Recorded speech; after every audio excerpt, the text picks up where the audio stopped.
Hello, everybody.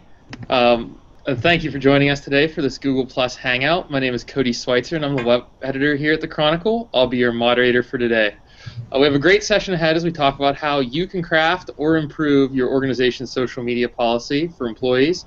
We have two experts joining us to share their advice. Before I introduce them, a few housekeeping items. First, you have a few ways to ask questions today. We've turned the Q&A on for the Hangout. If you're watching this on YouTube or Google+, you can just use the Q&A feature there. If you're watching this on philanthropy.com, you can simply comment in the chat box that you see on the page. Not the comments at the bottom of the story, but the box that says Chronicle Live Discussion at the top. And you can also send a Twitter message using the hashtag #PhilChat. And if you'd like to review a recording of this discussion, it will be available immediately on this page, as well as on the Chronicle's Google+ and YouTube pages. Now, to introduce our guests, Dave Tinker is Vice President of Advancement at Achieva, a Pittsburgh-based organization serving people with disabilities and their families. He was on the council that drafted the Association of Fundraising Professionals social media guidelines. Thanks for joining us, Dave. Thanks for having me. And also with us is Lisa Shimola, who is Director of Major Gifts and Planned Giving at St. Agnes Academy, a private Catholic school for girls in Houston. She often makes presentations about social media. Glad you could be here, Lisa. Glad to be here. Great. So to get started, Dave, could you give us kind of a top-line view of why this is an important document to have at an organization? Sure, absolutely. Every type of nonprofit organization should have a social media policy, whether it's built into current policies you already have or it's a standalone policy. It's something that allows you to look at who's speaking on your behalf for your organization and gives you guidelines as well as expectations and boundaries of who should be speaking on your behalf and what should be said and how it is said and how to respond, because obviously social media is a two-way communication tool, so you need to be able to talk back and forth. Mm-hmm.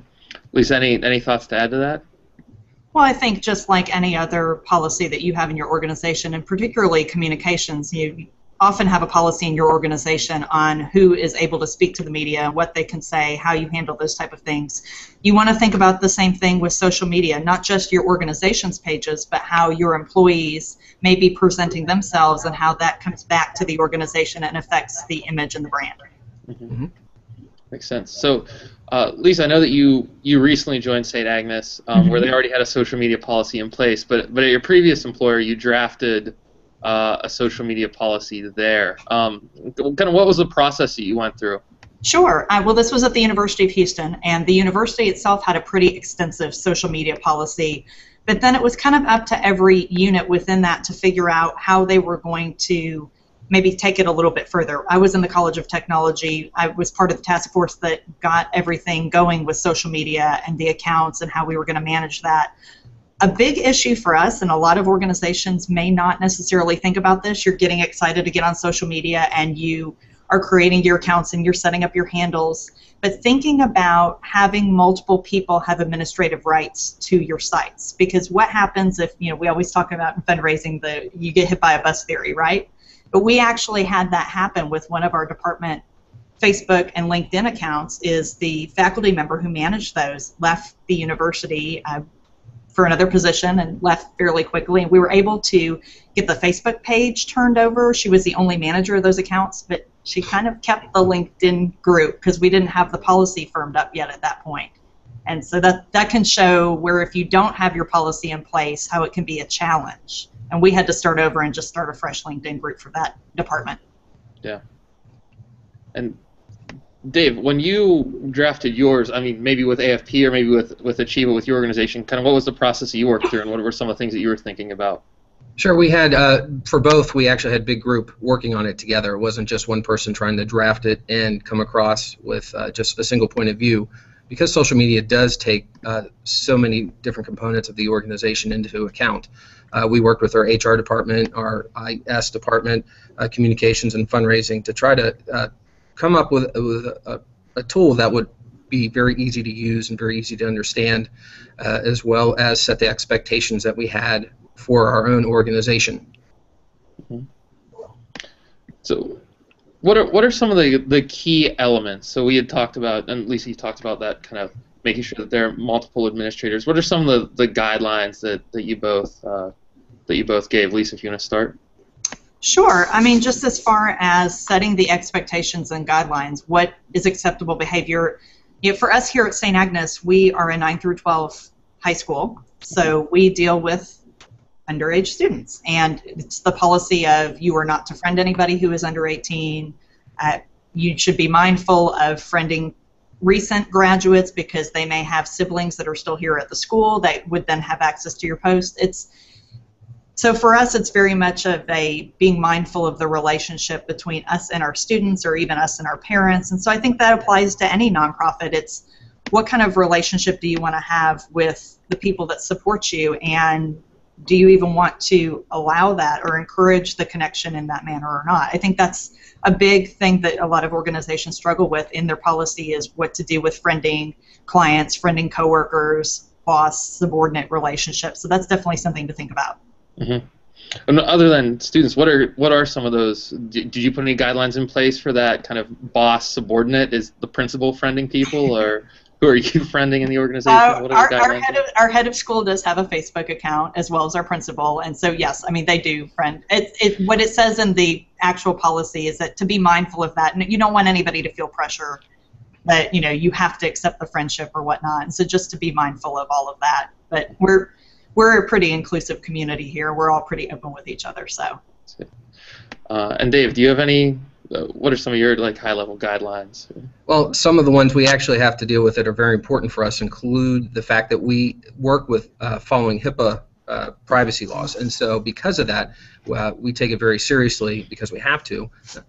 Plus, it's just best practices to be able to think about the types of privacy-related issues that people might share online, whether it's a parent of somebody we serve sharing some medical information because they're communicating to us on our Facebook page, and how we need to be able to take that offline, or if you post photos or videos or even audio of people without their consent, we need to make sure you have that from their guardian or caregiver or from themselves.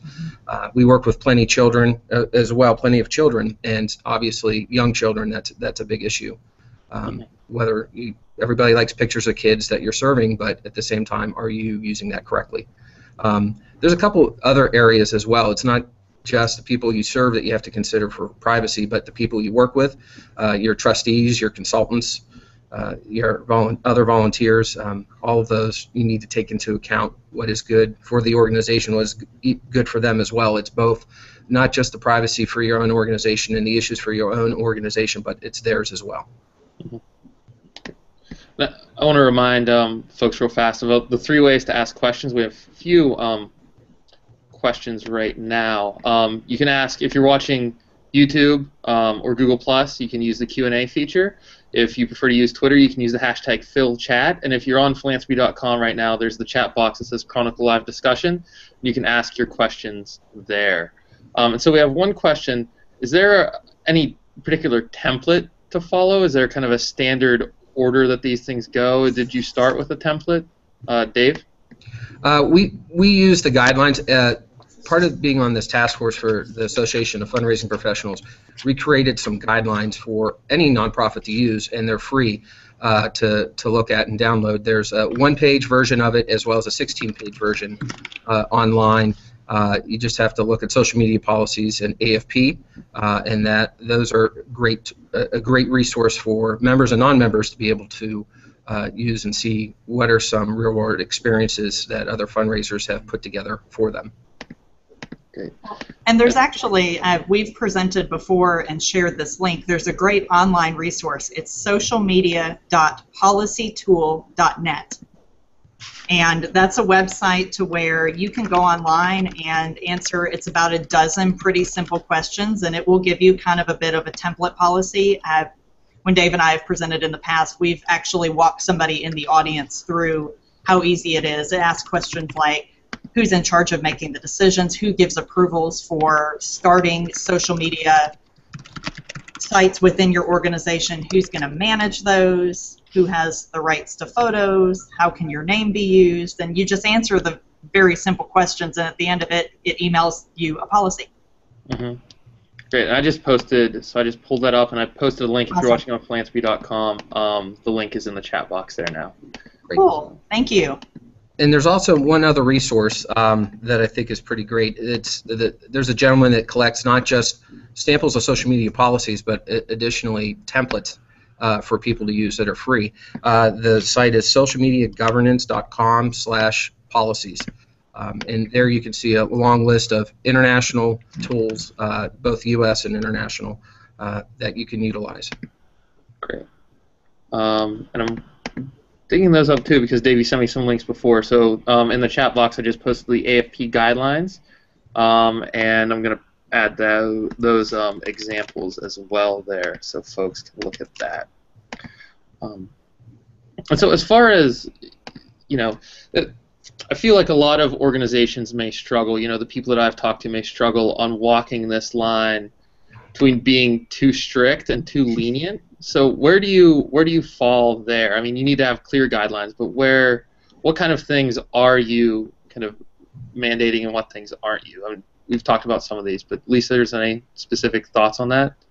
Well, I think you've touched on a good point, is that this may be even more so than some of the other policies in your organization is going to be, you know, it's not static. It's going to be dynamic. It's always changing. There are new applications coming out all the time. You know, we didn't have Snapchat and things like that a couple years ago, and how do you want to handle that? I think, and my thoughts are, look at the guidelines for communicating in your organization overall. This is really, social media is another tool in the communications arsenal. It's not a completely foreign concept. You think about what your policies are for communicating with the media, what your policies are for communicating with your clients and other constituents. You know, I would want to see those line up and be consistent. I think it makes it a lot easier for people to understand what's appropriate if it's not a big variance from what your organization's already doing. Mm-hmm. Dave? Sure, and actually something we've done, it was part of our strategic plan that we actually just finished. It was a 3-year strategic plan that we wanted to increase our social media presence to build awareness and branding, as well as just building communication with our constituencies. And it's been a great resource that the board really wanted us to undertake it, so we had backing from the board. It wasn't just a couple staff members who like using Facebook or Twitter using it. We actually got input from everyone because it is such an important tool that impacts each of our different programs. Mm-hmm. As far as, you know, in thinking about programs, is there anything in there about, I mean, especially because you do provide services to the community, is there anything about providing services through social media? Is there anything like that in your policy? I don't know if what we try to do sometimes is get people, especially because of privacy-related things, we often ask people to connect with us offline from the online tool so that we can talk about it in a more private setting. But it is an opportunity for people to connect and learn about us, but also share our information that way. And we do quite a bit through advocacy and government relations, and so we spend a lot of time working on possible campaigns, if you will, to get information out about important legislative rules that are going on, whether at the local, state, or federal level. Mm-hmm. So we've talked a little bit about personal, you know, talking about employees, and we've talked a little bit about the organization itself. What are some of the guidelines for the official accounts from the organization, and is there, and how did you go about developing those specifically, and not just, you know, what your employees are doing or how they're friending? Lisa, do you have any thoughts on that? Well, sure. Here at St. Agnes, our official accounts, the process is to run through our communications director before another part of the organization is going to set up an account, and it's really talking through the strategy. It's not too different from what we had at U of H.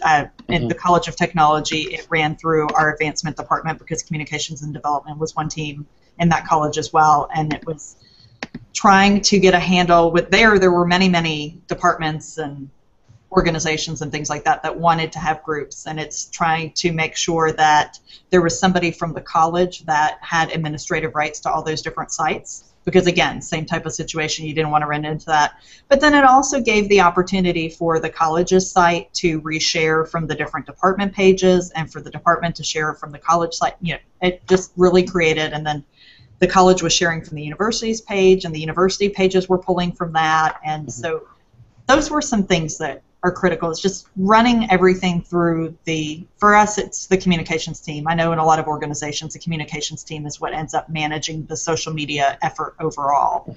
Just making sure there's that coordination.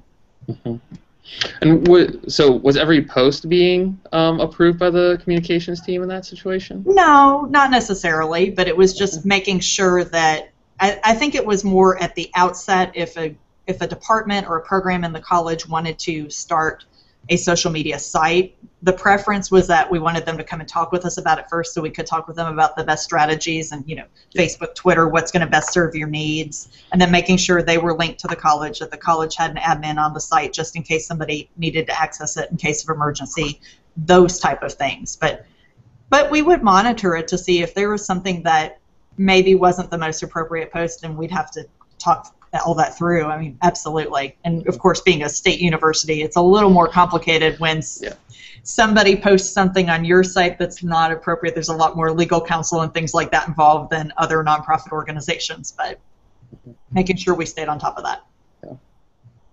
Dave, as far as, you have backing from the board now to kind of boost your social media as well. Sure. Has that changed any of your policies? Is there anything you're doing on the organizational side of the policy? Well, policy-wise, it hasn't changed a lot since we just implemented it not too long ago.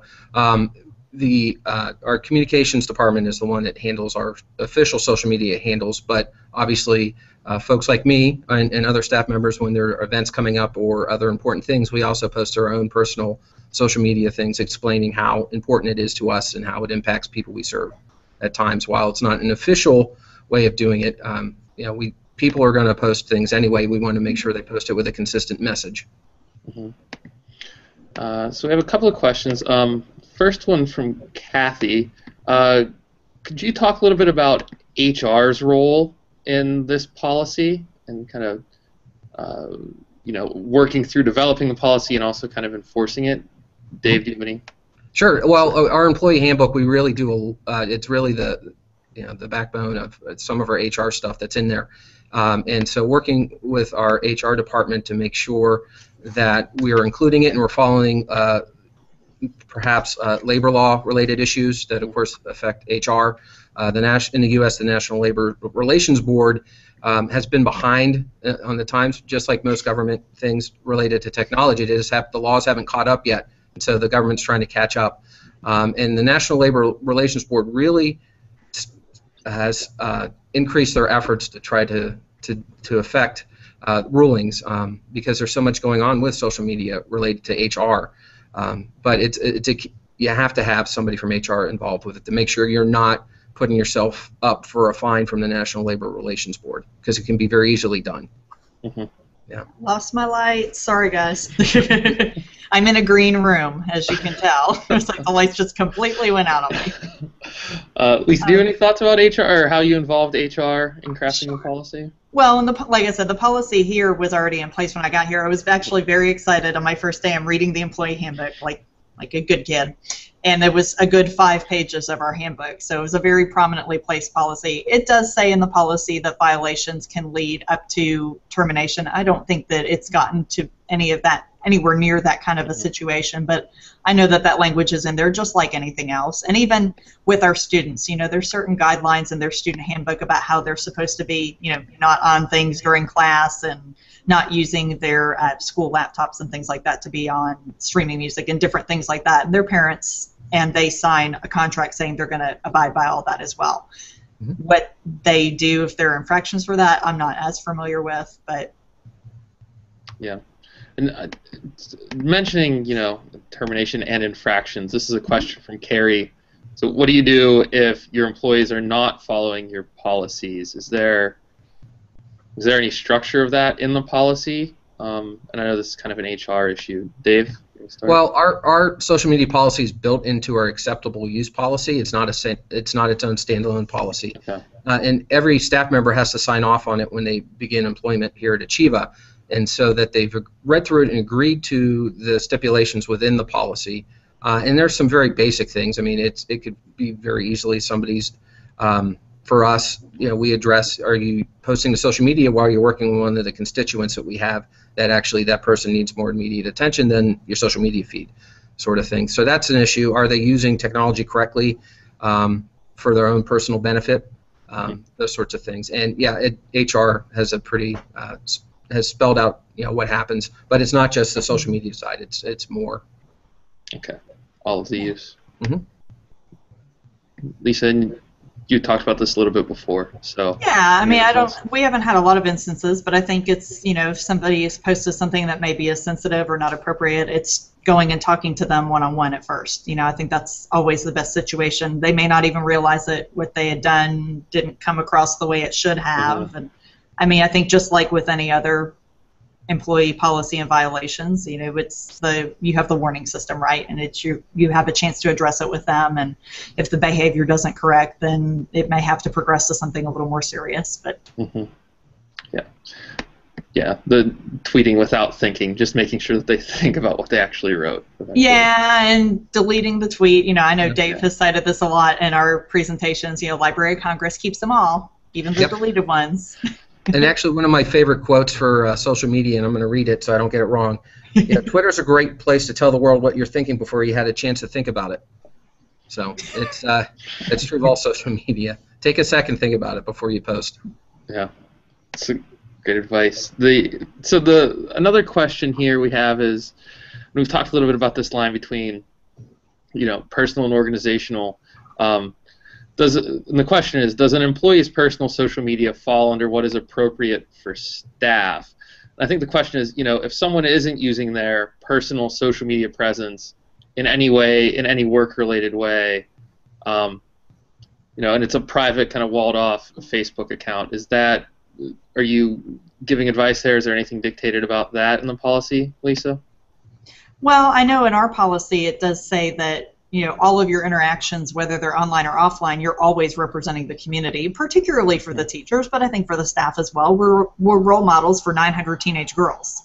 So how can you always present the best image? So, I mean, sure, I'm sure that some people have their privacy locked down and they're not friends with anybody here, and you may never find them, and, you may not see it. But I think it's just always being mindful of, you never know who is going to be friends with who, and who's connected to who, and who can see what you are posting. So, I mean, for us, it is very much a think about what you're doing in your personal life and what friends are tagging you. And there's even a line in there that says to remind your friends and contacts of where you work and what kind of an atmosphere that we have, because, and nothing out of line or inappropriate, but every once in a while, if someone will make some kind of a comment on my Facebook, I may take down the comment and then just message them and say, hey, I work at a private Catholic girls' high school, and I'm not the one that made the comment, you did, but I'm not comfortable with it being on my page, so I'm going to take that off, and don't forget where I work. I have done that with a few of my friends. And, you do it once, and you tell them, and it reminds them, and they behave. But Makes sense. And Dave, do you have any thoughts? Sure. Yeah, I think a good practice, or a best practice really, is to make sure you tell people what to avoid, and especially with your personal social media feeds, you can easily put a photo of yourself online that you took of yourself, like a selfie that you took while at work, but you might be at one of the community homes, but that community home really shouldn't be out there for people to know where it is, because on photos, especially if you don't set the privacy correctly, it defaults to sharing all the information about where that photo was taken down to the exact spot. So that's actually an issue you need to think about, because those are the people you're working with, and it's their home. Should you be posting information about their home? Yeah, and I'd read something about, and you guys probably saw this as well, but a wildlife refuge in Africa trying to avoid poachers, people taking cell phone pictures of rhinos. Yeah. And it was, logging their GPS coordinates with the photo. So it's one thing that people need to be cognizant about that they might not be. That's a really good point. Absolutely. Yeah. For example, here's actually a nice little case. I actually figured out through social media that there's a group home in my neighborhood, and I didn't know that until I was looking at social media. By somebody checking in on Foursquare, I was able to see that the person who was checking in was the mayor of a couple different sites that were all disability related, which piqued my interest, and then I realized that one of those sites was about a block from my house. Now, not everybody likes the fact that, that you can see that information, but you really can. So you need to be careful about it. And I'm glad there's a group home in my community. I think it's awesome. But at the same time, again, goes back to privacy-related issues. So. Yeah, understandably. We have another question. This is from Kim. How do you address social media infractions with volunteers? And is that something that you have, is there anything that you kind of train volunteers on? And I guess it would depend on how closely they're tied with the organization, but do you give them anything when they're volunteering or anything like that, Dave?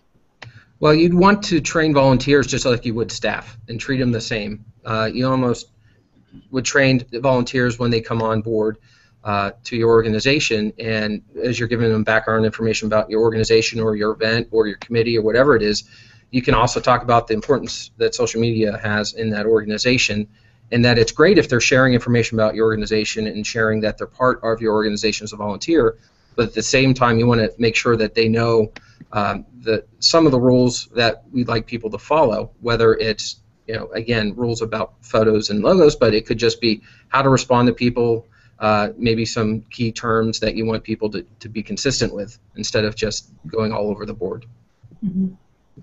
Lisa, any thoughts? Well, and I think, that's a good point at giving volunteers key points to address. I know that there's a lot of organizations out there that are starting to incorporate volunteers into social media efforts for fundraising, and I know that the ones that are being most successful are kind of developing the street team mentality and giving them, if you're going to share a message about our campaign this week, here are some points to get you started type of, I think it would be the same kind of thing if there's a sensitive situation or anything like that. You would want to let them know when it's appropriate to talk about something online or not to talk about it online. And, I think it's similar with Dave's organization and mine. You have clients and students and things like that. What are the rules governing what kind of information can be shared? It's, it's protecting the privacy. And a question I had earlier but didn't get a chance to ask, I wanted to come back to. So, Dave, you had mentioned finding this group home was in your neighborhood through Foursquare and check-ins and everything. Every year there are more and different social networks. You try, how often do you update your guidelines to address new things like, Snapchat or Vine or something like that, or are they general enough that they'll apply to any network that comes out? Ours are general enough to apply to any network, and part of the reason for that, if we had actually written it, or when we wrote it, that there's quite a few tools now that are out now that weren't before, but at the same time, if you wrote your social media policy 8 years ago, you would just have MySpace on it or friend feed sort of thing, or Friendster. You wouldn't have anything that's related to today or the way it impacts. So every once in a while you need to continue to look over your policy to make sure it's not specific to something, but it's more general or broad-based. And as the tools get different and they get more sophisticated, you need to make sure that your social media policy follows some of those new tools and tricks that these things have. We talked about Snapchat. Well, Snapchat really, the whole popularity behind it is that Snapchat goes away after a set period of time, those messages. Well, they really don't, and they've admitted that now. So the fact that people think those go away and they're not going to hurt anything is wrong. Yeah. I think that's an important point about the internet at large. Nothing actually goes away. It never does. Never does. And Lisa, do you have any thoughts on that? Oh, same thing for us. It's written generically, although a couple of the more popular Facebook, Twitter, whatnot are specifically named as examples, just kind of to get people thinking in the right frame of mind. But same thing. You do want to be updating it, but you don't want to necessarily be updating, and here's the list of every known social media app that exists right now, because then it's going to be bad in about a week, if that long. Yeah, very true. Have another question from Carrie. What do you think about the disclaimer, mainly on Twitter, that these tweets are my opinion and not those of my workplace? Is it necessary? Does it seem obvious? Is that something that you guys prefer, or is in your policy, Lisa? I know it's in the Archdiocese's policy that it is encourage people, which we're kind of sort of a subset of the Archdiocese, although we are owned by the Dominican Sisters. But I mean, it's never a bad idea to cover you. I think if you're going to post something that's going to be wildly inappropriate, it's not going to save you from getting fired. Mm-hmm. So I think a lot of organizations are adding that in to kind of cover themselves, to say, hey, we told them to put this on their page. And Dave, what do you kind of think about that? Well, I agree.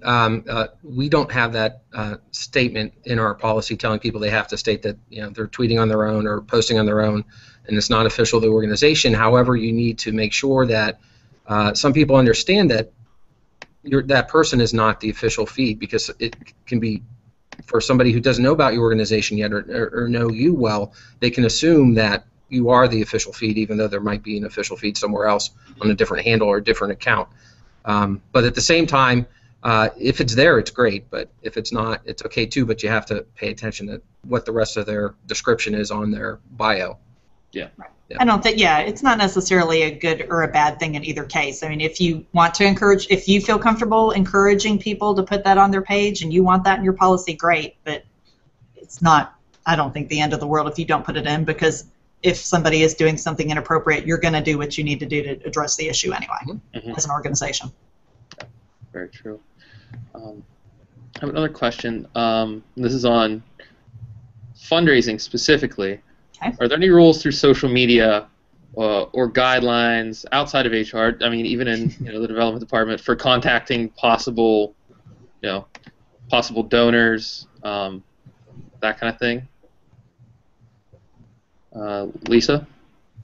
Well, I think just like with anything else, and I know that we've talked about this quite a bit in our presentations, you want to be mindful about how you're gathering your information. Are you gathering that information in a way that's ethical? I mean, this is kind of where it goes into that area of fundraising and everything. Mm-hmm. Are you friends with somebody and you're getting some information about, maybe they've checked in at a hospital and they're undergoing some kind of treatment, they're not really sharing that with a lot of people, and did you just get some information because you're friends with them and that maybe you shouldn't have gotten, and how does that factor into everything? It can kind of be a sensitive situation. I think another potential area is what you as an organization want to allow in regards to a lot of the social media tools that are fundraising tools, the crowdfunding, the crowd tilts, the Kickstarters, the things like that. And that kind of goes into what does your business office and your finance department want to allow? Mm-hmm. A lot of those sites are great. They charge fees. For small organizations, they might be a really great resource because they don't have a big back of the house to process those kinds of things. Mm-hmm. But other organizations, like I know we have our own department, and so we don't have a need to do those types of things here at the school. Mm-hmm. Sense. And Dave? Sure. I actually did a little talk at our recent AFP local chapters conference on that topic specifically, ethical use of social media in your fundraising. Basically you follow the AFP Code of Ethics. Mm-hmm. It applies there, even though it might not say the word social media in the ethics rules, but it's there if you interpret it. And there's actually resources for it as well. Not a lot, but there are. About a year ago, I wrote an article that was in Advancing Philanthropy magazine on social media use and ethics, and you can find that on slideshare.net/DaveTheCFRE. It's just there for anybody to view if you'd like to see it. Okay. We have a question that's a little off topic, but curious what you guys think. Okay. Where do you see Facebook headed? It seems less and less viable. Neighboring organizations and businesses are liking and commenting, but no longer donors or users. Seems like every day people are ditching Facebook. Yep. Thank you. Okay. Lisa? Well, I know Facebook, like LinkedIn, is trying to go towards a younger crowd, and they're trying to get around the COPA laws, or the Children's Online Privacy Protection Act, about advertising to kids under the age of 13. And while there's a large number of young kids using it so they can play games and talk to their friends online, it's actually a big growing area. So it's very young and very old are the two largest growing areas within Facebook. And the middle is actually dying down a little bit. Now, at the same time, Facebook's also working to become even more international than it is.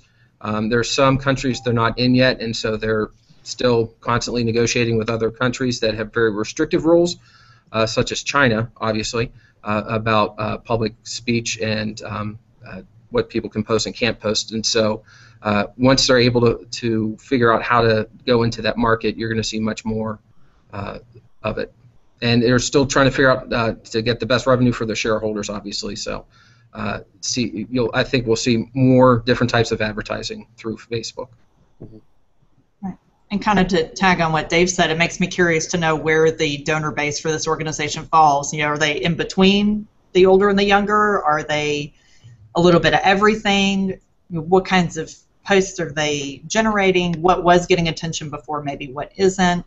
Mm-hmm. And then how else are you engaging people into your social media? You know, it can't just be build it and they will come. You can't just put up the site and hope that everybody's going to start liking your post. You have to make sure that it's almost like your phone number. You're including it on your business cards and your email signature. You're telling, you know, Dave pointed out he's got a great supportive board. You know, hopefully they all like Achieva's page and are following all the different channels. It's things like that. It's inviting people to be a part of it and encouraging them to interact, and then hopefully that will eventually lead to more engagement for that organization. Mm-hmm. That's a good point. So if an organization doesn't have a social media policy, you know, we've been talking about this for a while. If they don't have one still, where's the place to start, I guess? And we had talked about this a little bit at the beginning, how you pulled a whole group together. And you know, we have a couple of templates within the organization. Who should they be talking to kind of get that going? So, Dave, any ideas? Sure. I would try to recommend, depending on the size of the organization, at least have one person from each department or program area, including the different administrative functions, because each social media is going to impact each one of them in different ways, and you want to make sure you have a point of view from each of those as you're crafting something. Yeah. Lisa? Yeah, I think it's the same thing. I think, you know, making sure human resources, communications, somebody from the leadership administrative team of your organization, I mean, all of the different components, because then they can bring in different concerns that you may not think about from the development side of things. That makes sense. Right. We are out of questions right now. If anyone has any other questions, we'll put in one more call here. Again, you can use the hashtag #PhilChat on Twitter. You can also use the box on the article on philanthropy.com, and also use the Q&A through Google Plus and YouTube to ask questions there. If there are any other questions coming in, is there anything that you two think we should touch on that we haven't talked about yet?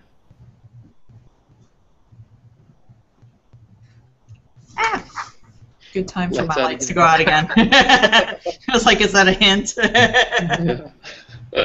I think one of the things that is important is to make sure when you're crafting this, make sure you're following your industry's guidelines, general guidelines, because whether it's a private school or a university or disability-related organization or museum or somebody else who's guided by different rules and guidelines, whether it's local, state, federal, or it's just because of your board, make sure you're following within each one of those, and make sure it applies back to what you're trying to do, and it's still within your mission. It's not just, oh, we're going to set up a Facebook page, and that's it. Even though most of the people that might work with you might go on Facebook, but they might not. They might use another tool. So you want to try to not have it general, or not have it specific, but more general, rather. Right, and we already mentioned this a little bit before, but it's making sure that if you're going to go through the trouble to develop this policy, you need to make sure to communicate it with your employees, your volunteers, whomever it's going to apply to, because it's great if it sits on a shelf, but if nobody knows about it, then it's not going to be very useful to your organization. Great. We have couple of questions came in. Okay. If someone posts a comment on a chat, etc., in Facebook and LinkedIn, that others may find offensive, how do you address it? It's his or her personal profile. However, when the person comments on public pages, that individual draws attention to your org, especially if the profile mentions the org. So this is a policy even on people outside the organization, interactions. Someone posts on a Facebook post. How do you deal with things that might be offensive there? Is that part of a policy that you have in place?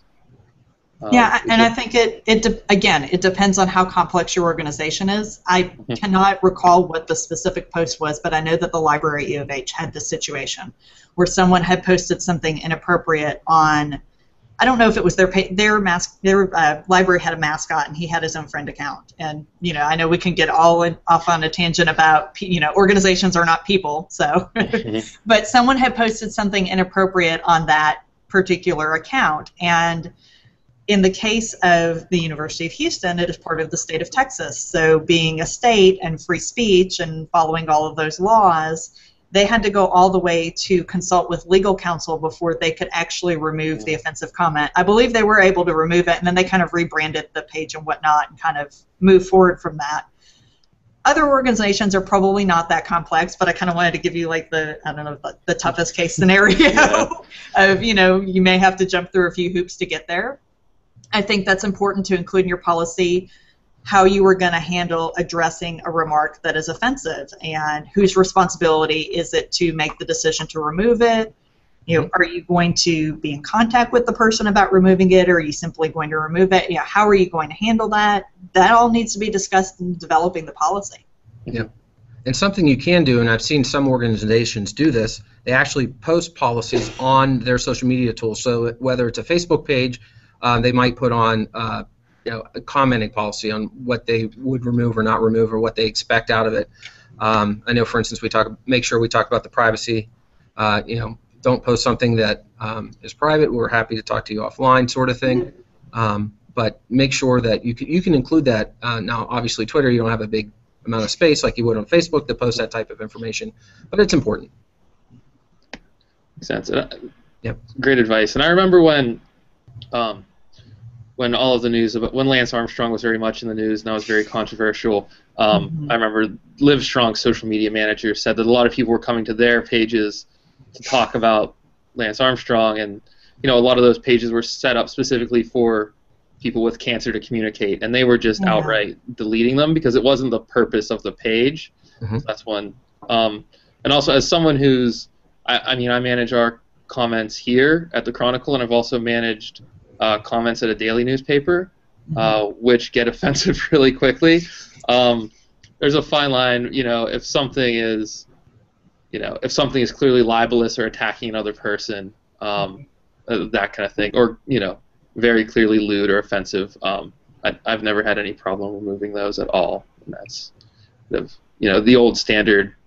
I know it when I see it. I mean, that sometimes applies, and you kind of need to follow that. So sure. So we have a couple other questions. This is from Kathy. Even though you seek buy-in from various departments, should you have a social media coordinator for your organization that kind of polices this? And whose responsibility is it to kind of look over that in your organization, kind of monitoring that the policy is in place and people are kind of following it? Dave?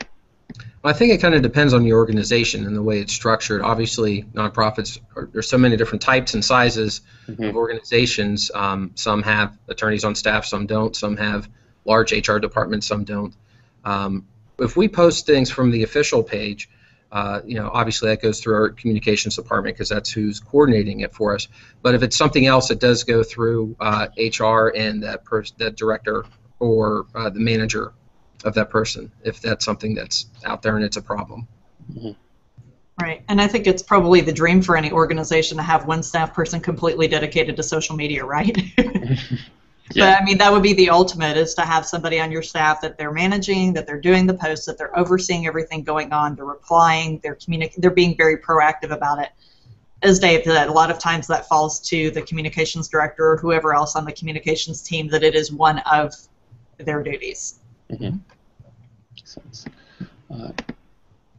And another question, Lisa, you talked about this a little bit before, but any thoughts on how to develop policies in the context of government where there are more structural restrictions? How do you create voices both for leadership within an agency or contractor and the agency or contractor itself? That's a good one. Well, like I had said before, we had kind of taken a lot of the cues from the university's overall policy. Unfortunately, I wasn't part of the team that helped develop that. I think that kind of, as Dave had mentioned, they got a lot of buy-in from different parts of the university and making sure that the legal aspects and things like that were covered. And I think for us within our college, we tried to take that and say, okay, how can we implement that on our smaller organization within an organization level? And then how do we take it and address some specific needs that we have that may not be as relevant or as involved in other, and we were the College of Technology. So, I mean, if any college is going to have a lot of people wanting to be very hands-on in social media, it was going to be that college. So how do we figure out what kind of guidelines and controls and things that we want to put into place while still following the rules of the university? So it's, yeah, I mean, I think it takes a lot more coordination and a lot more, and probably a lot of patience, because those processes don't happen very fast in a government type of organization. So. And Dave, do you have any thoughts on that? No, I think Lisa covered what I would have said. So, yeah. And let's see. And this gets a little bit into, we have another question. This kind of walks into strategy away from policy a bit. But are you using kind of pay-per-click on Facebook, LinkedIn in your organization? And does its usage impact any aspects of your social media policy, kind of working back from there? So kind of the sponsored tweets and that kind of thing. Whether you use that, and does that have any bearing on your policy? So we are not using that, so that doesn't really apply for us. Yeah. We've done some online advertising, but it doesn't necessarily apply either for what the way our policy is set up. But at the same time, you would want it to be truthful. I mean, you don't want people to click through something that's not what they think they're clicking through. And it's not just, or if it is actually a fully sponsored tweet that somebody's giving you a donation so that you can, and you're thanking donors, you want to post that we want to thank our donors, make sure it's pretty clear that that's who it is and we're thanking them for something. It's not just somebody giving you a donation and you're advertising for them. Mm-hmm. Well, and I think another thing to consider is that who in your organization makes the advertising decisions, who makes the buys, who has the approval to do that. I think it would be the same for this. Yeah. You don't necessarily want somebody who doesn't have authorization to go buy a bunch of Facebook ads and start posting whatever. Yeah, or one person from each department or something like that. Right, and then there's like 20 different Facebook ads on the same day. Yeah, it's not coordinated. You got it. And I think, so we'll take one more question. I'm going to turn this into a policy question. Gwen asks, are the cute puppies and kitties actually building audience that you often see at, a charity will randomly post, or just relationships? If it is relationships, what sort? And this gets to basic kinds of, and this gets into strategy and a little bit of policy, but what kind of posts your organization is making? The puppies and kittens, unless you're an animal charity, sometimes comes off as pandering. Is there anything that are those building relationships? Is there anything in a policy around like the different types of content that you would post? Lisa or Dave? Yeah, we actually, when we do posting, it's coordinated, like we said, through the communications. So our communications department knows what's going on overall, and whether it's something going on with fundraising, or something going on with an event, or something going on with a legislative type thing. But it's coordinated as part of the overall marketing plan. And it's not just a knee-jerk reaction, let's do this sort of thing, unless it's extremely timely and happens to be a certain timeline to it that's very short. We plot it out as long as we can figure out how it fits into the marketing and communications plan that we have already. Right. Same thing for us. I mean, our content is all very closely related. On the school's page, it's different activities that are going on in the school, whether that's sports, it's theater, it's academic achievements, graduation, those kinds of things. The alumni page tends to be more reunion-based, and there is some fundraising going on, as well as encouraging, alums to get involved in the class challenge and posting pictures of the different classes and things like that. So not really any puppies and kitties unless we were going to, maybe our students were doing a service project at the animal shelter. Mm-hmm. So, but I mean, your organization's story is your organization's story, so if you put it out there on social media just like you do with your other communications channels, it should sell itself. You shouldn't need puppies and kitties unless you're an animal shelter. Of course you need the puppies and kitties then. Yeah. Makes sense. I think that was our last question. Do either one of you have any final thoughts or final advice for anyone out there embarking on, starting a social media policy? Well, it's never too late to start if you haven't started already, and it's something that's ongoing. It's not just something you do and leave behind and come back to it every 5 years. It's something you need to revisit often. Yeah, absolutely. And check out some of the resources that we mentioned. Feel free to contact either of us on Twitter. Look either of us up on SlideShare. We've got a couple of the presentations that we've done in the past on social media policy and other social media related issues, and we're always happy to help. Yep. Great. Well, a big thanks to both Dave and Lisa for joining us today. We really appreciate your time, and David sent me some links, and I posted some already. We'll include the rest of those links on the page on philanthropy.com, so you have some resources to go from there. And a big thanks to everyone who joined the conversation today. Again, if you'd like to review the session, the recording will be available immediately on Google+, YouTube, and the article page on philanthropy.com. Next Tuesday's live discussion, we're featuring a hangout talking about the Giving USA report. The latest one is also due out that Tuesday, June 17th, and we'll have the hangout that day. You may also be interested in our monthly premium webinar series that offers training in fundraising, social media, and grant seeking. Our next session will be on boosting online giving to your organization, which might be of interest to the folks attending today. That session will be held on June 19th. And if you want to attend that session, we're offering a special discount to anyone who participates in an online live discussion. You can just use the code CHAT15 to get a 15% discount on the webinar. And to see the full lineup of webinars and to sign up for the next one, you can go to philanthropy.com/webinars to register. So again, thanks to our guests today and everyone who joined us. Have a great afternoon, everyone. Thank you. Thanks.